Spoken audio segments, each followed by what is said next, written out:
Hello दोस्तों, तो आप लोगों का यूनिक हिस्ट्री सेंटर में स्वागत है। तो बेसिकली जैसे कि हमारे इंडियन इकोनॉमी का चैप्टर नंबर 10 और उसके लगभग 5th पार्ट ऑलरेडी अपलोडेड हो चुके हैं। अगर आप लोगों ने उस पार्ट्स को नहीं देखा है तो फाइनली आप उस पार्ट्स को देखो। क्यों? क्योंकि आपको सारे टॉपिक्स बिल्कुल एग्जैक्टली क्लियर होंगे। तो इसमें बेसिकली जो बहुत ही इंटरेस्टिंग टॉपिक है आज की वीडियो का, ठीक है। क्यों? क्योंकि यहाँ से जो एग्जाम में बहुत ही बार क्वेश्चंस रिपीट हुए हैं। तो सबसे पहले हमें यहाँ पर दो टॉपिक्स को बेसिकली पढ़ना है। क्या है कि भारत में बेरोजगारी के कारण क्या है, ठीक है, और देन हमें देखना है कि भारत में बेरोजगारी के परिणाम क्या है, ठीक है। तो यहाँ पर हम स्टार्ट करते हैं पहला जो हमारा कि बेरोजगारी के कारण। तो बेरोजगारी का जो पहला कारण है जनसंख्या में तीव्र वृद्धि।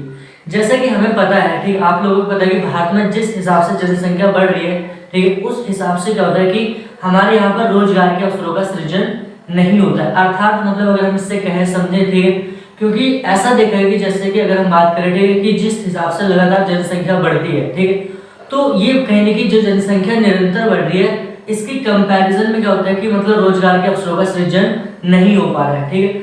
तो इससे होता है कि हमारे यहाँ पर जो बेरोजगारी जैसी समस्या लगातार बढ़ रही है और ये काफी समय से मतलब चलती हुई बहुत बड़ी समस्या है। दूसरा क्या है, धीमा आर्थिक विकास। इस चीज को दूसरा जो सबसे बड़ा कारण है धीमा आर्थिक विकास। जैसे कि हमें पता है कि हमारे देश की जीडीपी भी बहुत ही निम्न दर से बढ़ती है, ठीक है, या फिर उत्पादन का जो स्तर वो काफी निम्न है। जिसके कारण क्या होता है कि अगर हमारा धीमा आर्थिक विकास रहेगा, मतलब वस्तुओं सेवाओं का प्रोडक्शन कम होगा, ठीक, कम से कम मात्रा में होगा, तो इससे क्या होगा कि जब प्रोडक्शन होगा नहीं तो ये कहने की उत्पादन होगा नहीं, मार्केट में काम करने वाले आएंगे नहीं। तो सिंपल सा मतलब क्या है कि बेरोजगारी का दूसरा अन्य कारण है। और तीसरा है सिंचाई सुविधाओं का अभाव। सिंचाई सुविधाओं का अभाव, जैसे कि अगर मैं बात करूं आज देखता हूं कि भारत के जो ग्रामीण क्षेत्रों में, ठीक है, लगभग क्या मतलब हर एक किसानों के पास मतलब बेहतर या फिर उचित कह सकते हैं सिंचाई की सुविधाएं उपलब्ध नहीं है। इसका मुख्य कारण क्या है कि वहां पर पैसा हो सकता है, ठीक, और भी बहुत सारी समस्या हो सकती है। अर्थात अगर आज के समय में देखा जाएगा तो भारत में सिर्फ 44% क्या है कि सिंचाई की सुविधाओं का प्रावधान है और बाकी सिंचाई की सुविधा मतलब ग्रामीण क्षेत्रों में विकसित नहीं है। और नेक्स्ट पॉइंट करें संयुक्त परिवार प्रणाली, ठीक, ये बेसिकली जो टॉपिक है, ये थोड़ा सा जो पॉइंट है ये हमारा परिच्छिन्न बेरोजगारी से मिलता जुलता है। जैसे कि मैंने आपको लास्ट की वीडियो में पढ़ाया था कि परिच्छिन्न बेरोजगारी मतलब बेरोजगारी के जो प्रकार वगैरह पढ़ाए थे, तो ये बेसिकली जो ये पॉइंट है वो मतलब वहां परिच्छिन्न बेरोजगारी से मिलता हुआ। क्यों? क्योंकि भारत में देखा होगा आपने कि मतलब एक संयुक्त परिणाम जो संयुक्त परिवार रहता है, ठीक है, वो ज्यादा से ज्यादा बड़े लेवल पे देखा जाता है। इसका मुख्य कारण है कि जैसे आपने देखा होगा या सुना होगा कि ग्रामीण क्षेत्र में अगर एक किसान है, ठीक है, तो क्या करता है कि वो जो अनाज वगैरह होता है तो लगभग फैमिली के जितने भी मेंबर होते हैं वो उसी पे क्या होते हैं डिपेंड होते हैं। तो इसलिए हम कह सकते हैं कि जो भारत में संयुक्त परिवार प्रणाली भी एक बहुत बड़ी क्या है बेरोजगारी का कारण है, ठीक है। दूसरा हम देखेंगे, दूसरा हमारा जो यहाँ पर अगला पॉइंट है, ठीक है, कुटीर तथा लघु उद्योग का अभाव, ठीक है। ये कुटीर तथा लघु उद्योगों का अभाव क्या होता है पता नहीं क्या होता है, समझना है। कुटीर का मतलब क्या होता है, जैसे कि आपने देखा रंगने वगैरह के जो उद्योग होते हैं, ठीक, कटाई करना, ठीक है, बुनाई वगैरह करना, या फिर आपने लघु मतलब छोटे छोटे जो इंडस्ट्री वगैरह होती है वो, ठीक है।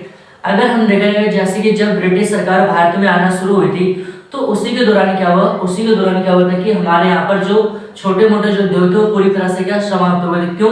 क्योंकि औद्योगिक विकास की नीति के कारण ब्रिटिश सरकार की औद्योगिक विकास की रणनीति के कारण जो हमारे छोटे मोटे जो उद्योग बचे हुए थे, ठीक, वो कहने की पूरी तरह से उनका पतन हो गया। और जो कहने की अब जो उन उद्योगों को चलाते थे वो कहने की क्या हो गया पूरी तरह से बेरोजगार हो गए। और लास्ट पॉइंट क्या है, ठीक है, शिक्षा का अभाव। सबसे जो इफेक्टिव कह सकते हैं सबसे बड़ा जो रीजन है एजुकेशन का अभाव, ठीक है।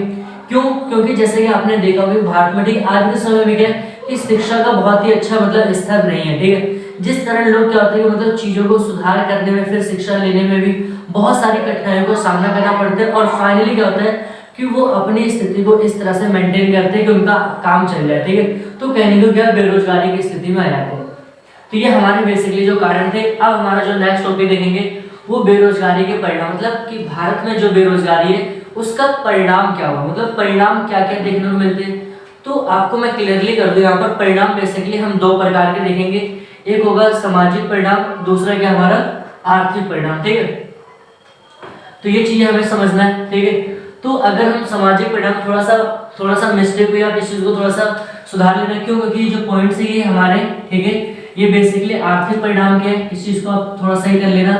और जो हमारा दूसरा है, ठीक है, ये हमारा क्या है, सामाजिक परिणाम के, ये थोड़ा सा मिस, ठीक है, सामाजिक परिणाम के, ठीक है। तो अब हमें देखना है कि आर्थिक परिणाम का मतलब क्या होता है। आर्थिक परिणाम का मतलब क्या, सिंपल सा है कि मानव शक्ति का अभाव होना।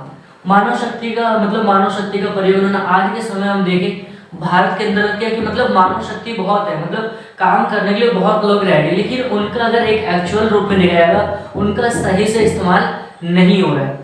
तो हम कह सकते हैं क्या है, मानव शक्ति का उपयोग ना होना। दूसरा क्या, मानव पूंजी का अभाव। आज आपने देखा कि ग्रामीण क्षेत्र में फिर ठीक क्या होता है, बहुत से ऐसे लोग होते हैं जिनका मानव पूंजी मतलब उनके अंदर कोई कौशल नहीं होता, या फिर कोई मतलब निपुणता नहीं होती, या फिर कोई उनके अंदर की मतलब एक स्किल नहीं होती है, कोई स्किल नहीं होती है जिसके थ्रू क्या नई चीजों का काम कर सके, नए क्षेत्रों में काम कर सकते, ऐसा कुछ नहीं होता। ये क्या रीजन है, आर्थिक परिणाम का। नेक्स्ट क्या, उत्पादन का हानि, उत्पादन की हानि, ठीक है, क्या है, उत्पादन की हानि यहाँ पर हम कह सकते हैं, ठीक है। उत्पादन की हानि का मतलब क्या होता है, उत्पादन की हानि जैसे कि आपने देखा होगा, अगर मैंने वो एग्जांपल दिया कि अगर भारत में क्या होता है कि एक व्यक्ति द्वारा अपने परिवार को संभाला जाता है, तो कहीं ना कहीं वो एक व्यक्ति मतलब अनाज का उत्पादन करता है, लेकिन बाकी लोग क्या करते हैं, उस अनाज पे क्या पूरी तरह से डिपेंड रहते हैं। अर्थात मतलब वो लोग क्या करते हैं कि कभी अपने आप से नई चीजों को करने के बारे में नहीं सोचते हैं, फिर नए क्षेत्र में अपने आप को कार्य नहीं करते हैं, ठीक कह सकते हैं। और लास्ट क्या हमारा, निम्न उत्पादकता। ये तो हमने आपको पॉइंट पढ़ा है कृषि वाले चैप्टर में भी, ठीक है। निम्न उत्पादकता का मतलब क्या होता है, लो प्रोडक्टिविटी, ठीक है। मतलब कि आज के समय भारत के अंतर्गत क्या है कि लो प्रोडक्टिव मतलब निम्न उत्पादकता, मतलब कि एक किसान अगर मैं बात करूं कि ज्यादा प्रोडक्शन करता है, लेकिन उसी कंपैरिजन में दूसरा किसान बिल्कुल कम करता है। तो इसलिए क्या है कि भारत में जो बेरोजगारी का मतलब एक जो परिणाम है, आर्थिक परिणाम, वो क्या है, निम्न उत्पादकता। ये चीज आपको बिल्कुल क्लियर होना चाहिए। नेक्स्ट हमारा जो टॉपिक है वो है सामाजिक परिणाम का। आपको टॉपिक समझना आर्थिक और सामाजिक में दोनों में डिफरेंस क्या होता है। आर्थिक का सिंपल सा मतलब करता है कि आपका जीवन मतलब एक पर्सनली एक बंदे के जीवन से निर्भर होगा, और दूसरा क्या हमारा जो सामाजिक परिणाम होगा वो क्या होगा, एक बड़े लेवल पे होगा, ठीक है। तो जीवन की निम्न गुणवत्ता, देखो जीवन की निम्न गुणवत्ता का मतलब क्या है कि जो अगर व्यक्ति, ठीक है, मतलब आपने अगर व्यक्ति गरीब है, ठीक है, या फिर उसको कोई रोजगार वगैरह नहीं है, काफी गरीब है, ठीक है, तो उसके जो जीवन की गुणवत्ता होती है, उसको जो लाइफ स्टाइल होता है ना, काफी निम्न होता है या काफी निम्न स्तर का होता है। और दूसरा है सामाजिक योगदान में कमी, मतलब कि अगर व्यक्ति क्या होगा, काम धंधा नहीं करेगा, ठीक है, या फिर वो क्या मतलब तरह तरह के क्षेत्रों में काम नहीं करेगा, तो इससे क्या होगा कि उसका मतलब सोसाइटी में कोई भी कंट्रीब्यूशन नहीं होगा, तो किसका परिणाम है, समाज में किसी प्रकार का कोई योगदान नहीं दे सकता। और लास्ट क्या, वर्ग संघर्ष। आपको जैसे कि पता है कि आज के समय हमारा जो हमारी सोसाइटी है वो बेसिकली दो भागों में पूरी तरह से क्या विभाजित हो चुके हैं। पहला क्या, पहला निर्धन वर्ग और दूसरा धनी वर्ग। इन दोनों के बीच में मतलब आपसी संघर्ष, मतलब आपसी मतलब असमानता जैसी समस्या क्या लगातार जन्म ले रही है, फिर लगातार क्या हो रही है, बढ़ रही है। तो ये बेसिकली हमारा जो पार्ट 6 था, हमने इन चीजों को देखा। नेक्स्ट पार्ट में हम बेसिकली देखेंगे कि बेरोजगारी को मतलब दूर कैसे कर सकते हैं, क्या क्या उपाय होंगे।